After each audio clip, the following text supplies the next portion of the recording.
에베소서 2장입니다. 주제를 구원은 하나님의 선물입니다. 이렇게 다뤄놓으셨는데, 그렇습니다. 구원에 대한 이야기인데, 오늘 우리가 찬송가 310장을 부르셨죠. 하나님의 은혜로 우리가 구원을 받았다. 그렇죠. 다 아는 것입니다. 예수 믿고 있는데 이걸 모르는 사람이 누가 있겠어요? 바울이 에베소 교회에 이제 편지를 보내고 있잖아요. 지금 상황은 바울은 감옥에 있습니다. 이번 달 그 에베소서, 빌립보서, 골로새서, 빌레몬서가 흔히 말하는 옥중서신 네 권의 책이, 감옥에 있는 바울이 이제 밖에 있는 성도들을 오히려 위로하는 거죠. 너희가 이렇게 바른 길 가야 된다. 나는 걱정하지 말아라. 우리 일반적인 상황 같으면 이제 밖에 있는 사람들이 바울을 걱정해야 되겠죠. 근데 바울은 상관없다는 겁니다. 감옥에 있든 밖에 있든 어디 있든 나는 그리스도 안에서 자유자다. 나는 행복한 그리스도 안에 있는 참된 가치를 찾았다. 의미가 있는 인생, 행복하다는 거죠. 근데 이 에베소는 좀 바울 서신에도 해보셔서, 이게 바울의 편지를 받은 교회고 또 요한 사도 요한의 편지를 받은 곳이기도 합니다. 유일하죠. 에베소 교회는 바울로부터도 편지를 받고 사도 요한으로부터 편지를 받은 곳. 요한계시록에 보면 또 이 부분이 등장을 합니다. 그래서 계시록도 에베소 교회를 향합니다. 그러니까 바울 서신, 요한의 서신을 같이 받은 교회. 의미가 있는, 왜 그랬을까요? 나름대로 당시 전략적인 지역이었고 당시 굉장히 번성한 상업도시였다고. 그래서 그렇게 했다는 것이죠. 1절에 3절을 보십시오. 먼저 바울은 이걸 지적합니다. 우리가 누구였는가 그 말입니다. 옛사람의 특징. 1절에서 허물과 죄로 죽었던 우리라는 거죠. 우리는 몰랐죠? 우리가 왜 죽었냐는 거죠. 저와 여러분 예수 믿기 전에 죽었던 사람이라고 이해를 했습니까? 몰랐습니다. 그런데 영적으로는 죽었던 사람들이죠. 육은 살아있는 것 같았는데 우리는 죄와 허물로 하나님과 관계가 단절된 사람들, 죽었던 사람들, 이걸 지적을 합니다. 그리고 2절에서는 앞부분에서 세상 풍조를 따라가고, 역시 우리가 세상을 따라갔죠. 허물과 죄로 죄 가운데 살았습니다. 그러니까 성경이 말한 죄를 잘 주목해 보실 필요가 있겠죠. 우리가 맨 처음 예수 믿을 때 죄인이라는 의미가 잘 다가오질 않았습니다. 성경이 말하는 죄는 1차적으로 하나님을 떠난 것 자체가 죄입니다. 하나님과 관계가 단절된 것. 하나님과의 관계를 단절돼서 하나님과 떠난 상태가 이미 죄로 물든 우리의 모습이죠. 그러다 보니까 세상을 따라, 세상 풍조를 따라 죄 가운데 살았다. 이걸 지적을 합니다. 그리고 2절 하반절에 보면 공중의 권세 잡은 자가 있습니다. 이것도 우리가 몰랐죠. 우리는 내 의지로 살아간 줄 알았더니 공중의 권세 잡은 자가 하나님을 떠난 우리를 다스렸다는 거예요. 지배하고 있다는 겁니다. 그러니까 하나님을 알기 전에 우리는 누구였냐고요? 공중의 권세 잡은 자의 손아귀에 있었다는 겁니다. 그리고 이어집니다. 3절에 가시면 앞부분에서 육체 욕정이 이끌려 살았고 육체와 마음이 원하는 대로 욕망대로 행했어요. 내 자유가 내 마음대로 사는 줄 알았어요. 내 마음대로 살면 되는 줄 알았죠. 이게 옛사람의 특징을 계속 그렇게 이야기한 마지막으로 3절 하에 보면 원래 사실은 우리는 태어날 때부터 진노의 자녀였다는 거. 생각도 못했죠. 그럼 바울이 1절에 3절에 강조하는 옛 생활, 옛 사람의 특징은 우리는 이런 줄 몰랐습니다. 몰랐죠. 그런데 예수 믿고 노니까. 자, 4절부터 10절은 이제 그 구원이 뭐냐? 구원에 이르는 길, 구원의 이야기를 합니다. 하나님의 은혜로 구원받은 우리에게 펼쳐지는 전혀 다른 길이죠. 영광스러운 길이죠. 그 이야기를 하는데 하나님께서 자 4절 5절 한번 보겠습니다. 4절입니다. 긍휼이 풍성하신 하나님이 우리를 사랑하신 그 큰 사랑을 인하여 허물로 죽은 우리를 그리스도와 함께 살리셨고 너희는 은혜로 구원은 받은 것이라. 이걸 강조합니다. 그러니까 우리는 누구예요? 하나님께서 그리스도 안에서 그리스도와 함께 우리를 살리셨다. 이게 구원이죠. 하나님께서 그리스도 안에 우리를 왜 우리를 살리셔요? 하나님 우리를 너무 사랑해서 그 말입니다. 원래 하나님과 우리는 사귀면서 에덴에서 그야말로 유토피아 거기 있었죠. 하나님은 죄는 미워하셨지만 에덴을 떠난 우리를 포기할 수 없었어요. 하나님은 사람을 너무 사랑했다는 겁니다. 너무 사랑해서 포기할 수 없으셔서 독생자를 보내셔서 우리를 그리스도와 함께 살리셨다. 요 이야기죠. 그러니까 구원의 길을 그렇게 설명하면서 그 다음 이어지는 6절 앞부분에서 하나님께서 우리를 함께 일으키셨다. 그리스도와 연합이라는 단어를 쓰죠. 여러분 우리가 저 십자가를 보시면서 그리스도와 함께 죽었고 그리스도와 함께 살아났고 그랬다는 뭐가 죽었어요? 옛사람이 죽었습니다. 그리고 그리스도 안에 우리 새 사람으로 사는 거죠. 성도의 길, 구원의 길은 옛것을 버렸습니다. 옛사람이 죽었습니다. 선언했어요. 십자가에 그리스도와 함께 죽었다고. 그러니까 우리 안에 혈기가 일어날 때는 옛사람이 살아나려 하는 순간입니다. 나는 옛사람이 죽은 것이 살아나면 안 돼요. 성화의 길, 옛사람은 죽었다는 것을 늘 선언하고 그건 내 옛생활인데 옛성품인데 옛사람인데 이제 나는 그리스도 안에 새 사람인데 요거죠. 새 사람입니다. 죽은 게 살아나면 안 돼요. 그리고 이어집니다. 하나님께서는 우리를 하늘에 앉히셨다는 거예요. 6절 하부 뒷부분에 등장을 합니다. 그리스도와 함께 그리스도께서 부활해서 어디 계시죠? 하나님 우편에 앉으셨다고 설명을 하고 있는데 우리가 믿는 우리에게 부활의 영광과 더불어 그리스도와 함께 하나님 우편에 앉히신다는 거죠. 생각해 보시면 이보다 더 큰 영광이 어디 있어요?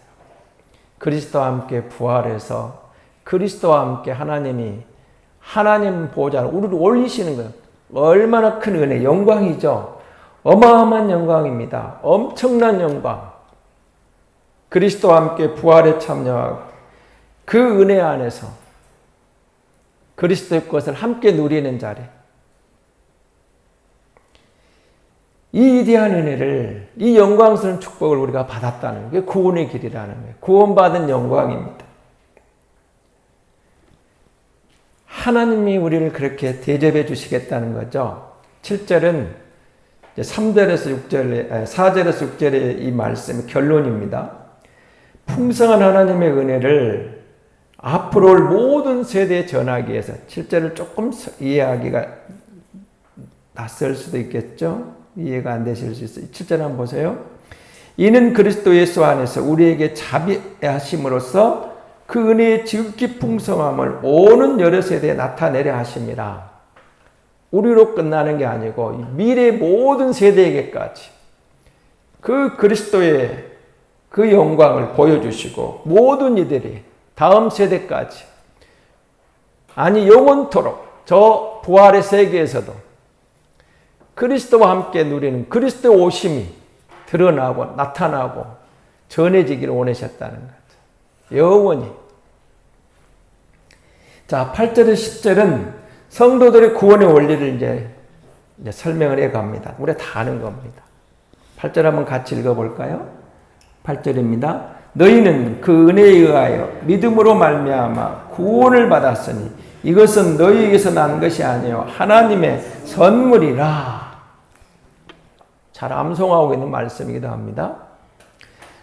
믿음을 통해 구원을 받았습니다. 그렇죠. 은혜로 구원받았습니다. 아까 우리가 부른 찬송, 하나님의 은혜로, 왜 쓸데없는 나를. 자, 하나님의 은혜로 우리가 구원받았어요. 근데 순간순간 우리의 옛 성품이 나를 드러내려고 해요. 그래서 누군가 비교하기도 하고, 다른 사람을 시기하기도 하고, 질투하기도 하고, 상황에 따라 불평, 원망이 나오려고 그래요. 그런데 하나님의 은혜를 입은 자예요. 그 자체가 감사해요. 살아있는 게 감사해요. 숨 쉬는 게 감사해요. 합내가의 선을 이루신 하나님의 은혜를 보는 거예요. 내가 은혜 안에 있어요. 은혜로 살아가요. 비교 감사가 아니에요. 비교해서 내가 열등감에 빠지는 게 아니에요. 불평하는 게 아니에요. 나를 있는 그대로 하나님이 나를 택하셨다. 나를 부르셨다. 이것도 하나님 손 안에 있다. 감사함으로 받으면서 하나님의 뜻이 있다는 거죠. 모든 것이. 그리고 그 모든 것을 합내가해서 선을 이루시는 하나님. 믿음을 통해 구원을 받았습니다. 은혜로 구원을 받았습니다. 그 구원은 하나님의 전적인 선물입니다. 선물이에요. 그러니까 감사할 수밖에 없죠. 하나님의 선물이고, 자, 9절 행위에 의한 게 아니라. 여러분, 내가 한 것은 자랑할 수가 있어요. 자, 여기 가서는 반주하는 사람, 저는 피아노 치는 사람 참 부러워요. 나 쳐보고 싶은데 잘 안 돼. 근데 열심히 노력해 피아노 반주를 하는 저? 할 수 있다는 건 자랑할 수 있어요. 나는 피아노 칠 수 있는 거 자랑스러운 거죠. 못 치는 사람에 비해서 자랑스러운 거예요. 노력해서 됐어요. 내 행위로 내가 뭔가에서 얻은 거라면 자랑할 수 있어요. 내가 열심히 노력해서 1등이 됐다. 뭐 피아노를 칠 수 있다. 뭐 색소폰을 부를 수 있다. 뭐 악기를 다룬다. 남이 뭐다 뭔가를 한다. 자랑스럽죠. 자랑스러운 겁니다. 교만하면 안 되지만 자랑스러운 건 자랑스러운 거예요. 그런데 구원은 전적인 하나님의 선물이에요. 내가 하나님의 자녀가 된 거. 자랑할 수가 없어요. 그러니까 그럼 새 사람은 뭐예요? 새 사람은 자랑할 게 없는 사람이에요. 하나님의 은혜로 내가 이것을 합니다. 하나님의 은혜로 내가 이것을 감당합니다. 하나님의 은혜예요. 내가 한 것이 아닌 내를 드러내는 거, 하나님을 드러내는 거죠. 하나님의 은혜입니다. 내가 노력을 했는데 하나님이 내게 이것을 얻게 해주셨습니다. 내가 한 것 같은데 하나님이에요. 구원은 전적인 하나님의 선물이면 자랑하지 말라는 겁니다. 그래서 성도는 큰 것을 이루었을 때 자랑하거나 교만하지 않고, 작은 것에 있을 때, 힘들 때 좌절하지 않고 낭망하지 않고, 그래서 하나님을 바라보고 또 나아가는 거죠. 하나님의 은혜로 구원을 받고, 그러면 이제 마지막 10절에서 뭐라고 되어 있죠? 구원에 관한 이야기입니다. 선행은 사실은 구원의 열매죠. 구원의 열매. 선한 일을 하고 구원을 받았어요. 하나님이 왜 우리를 사랑해서 구원해 주셨느냐? 선한 일을 하도록. 이게 새 사람은 선한 길을 선하게 살아가. 선한 사람. 제가 학원에서 공부하는 옆에 있는 사람 이름이 선아예요. 선아. 이름처럼 선한 사람이네 그랬더니 막 웃더라고요. 선아라고 지어진 의미가 있었겠죠. 너는 선한 사람이 되어라. 아마 아버지의 마음은 그러지 않았을까요? 하나님의 마음, 하나님 아버지가 하나님의 자녀된 우리를 불러서 너희는 선한 일에 열매를 영하라. 구원을 받은 성도의 길, 선한 길을, 하나님을 기쁘시하는 길은 선한 일이에요. 선한 일. 그래서 우리가 옛사람이 행하는 잘못된 생각이 잘못된 길에 나오려 할 때 누리게 되는 거죠.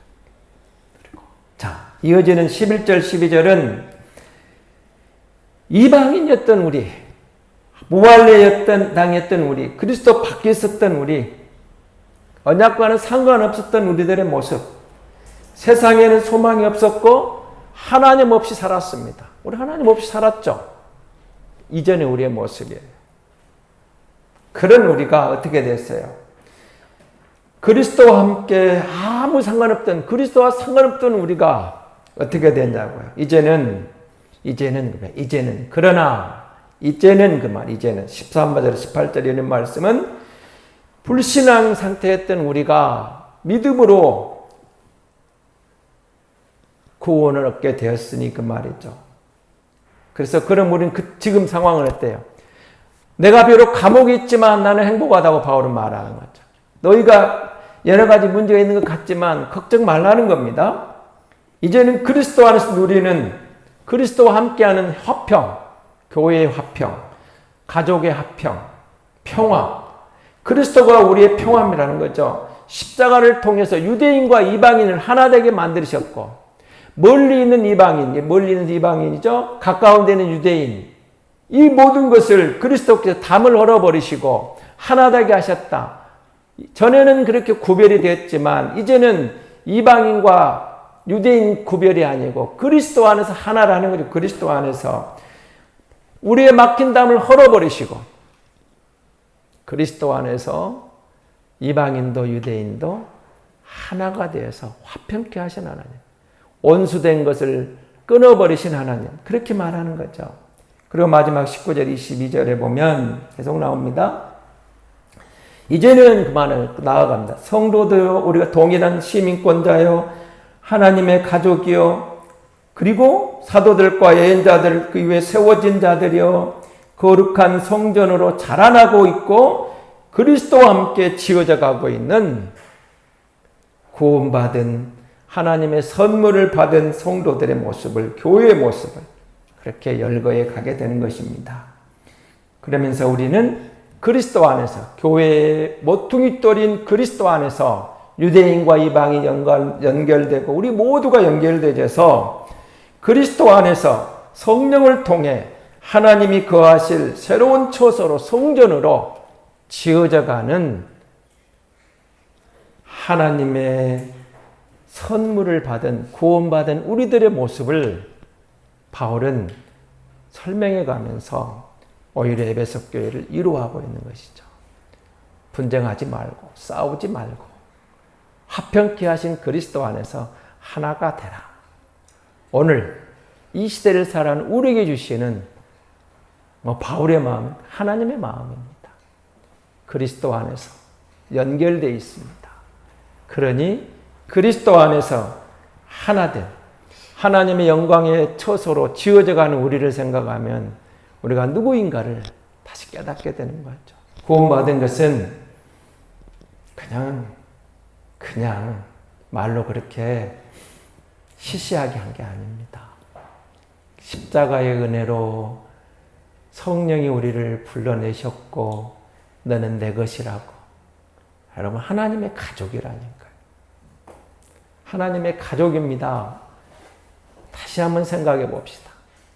하루하루를 살아가면서 내가 하나님을 아버지로 부릅니다. 우리가 하나님의 가족이다. 가족은 집에 들어오면 세상에 있던 모든 계급장 다 떼놔야 되잖아요. 집에 들어와서까지 세상 계급장 자랑하는 가족이 될 수 없죠. 하나님 아버지 안에서 하나된 교회 공동체, 그리스도 안에서 평화롭게, 그리고 그 영광의 자리로 나아갈 것을 생각해 보면서 오늘 또 하나님이 우리를 하나 되게 하시고 하나님이 거하실 처소로 지어가고 있다는 사실을 생각하면 감동적이지 않습니까? 구원받은 성도의 길입니다. 아니, 나의 모습입니다. 구원받은 나의 모습, 우리의 모습. 세상이 아무리 요란하고 우리의 삶이 여전히 힘들어도 그리스도 안에 하나님의 선물로 구원받은 우리는 참된 평화를 누릴 수 있는 은혜를 하나님이 날마다 부어주시는 줄 믿습니다. 주님 감사합니다. 사랑합니다. 놀라운 사랑. 하나님의 은혜로 왜 쓸데없는 나를 구원해 주셨는지. 하나님, 찬양만 부르는 게 아니고 그 가사처럼 웬 사랑인지 웬 은혜인지 예수를 믿고 하나님의 자녀가 되었습니다. 하나님의 가족이 되었습니다. 참 10분인 나그네 인생길 지나면서 힘들 때, 어려울 때, 부족할 때, 뭔가 아쉬울 때, 비교하며 낙심될 때, 주님을 바라보고 영광의 그날을 사모하면서 날마다 주의 은혜로 승리하는 성도 되게 도와주옵소서.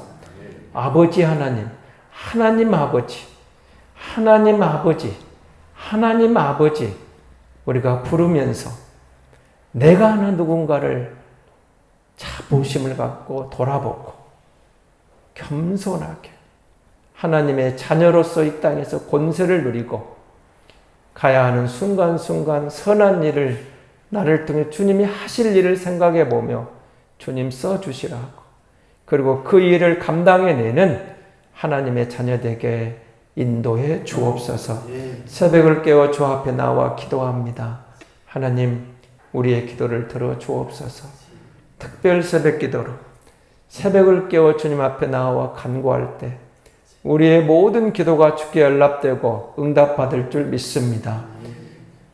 일천번제 작정하고 자녀를 위하여, 남편을 위하여, 가족을 위하여 눈물로 기도하고 마음 담아 기도할 때 그 모든 간구가 주께 연락되고 하나님께서 역사하셔서 응답받고 감사하고 하나님의 은혜의 힘을 고백하는 그 간증이 되게 역사하여 주옵소서. 주님 감사합니다. 새로운 한 주간을 주셨으니 새로운 하루도 믿음으로 열어가며 승리하는 하나님의 자녀되게 인도해 주시옵소서. 구주 예수 그리스도의 이름으로 기도하옵나이다. 아멘.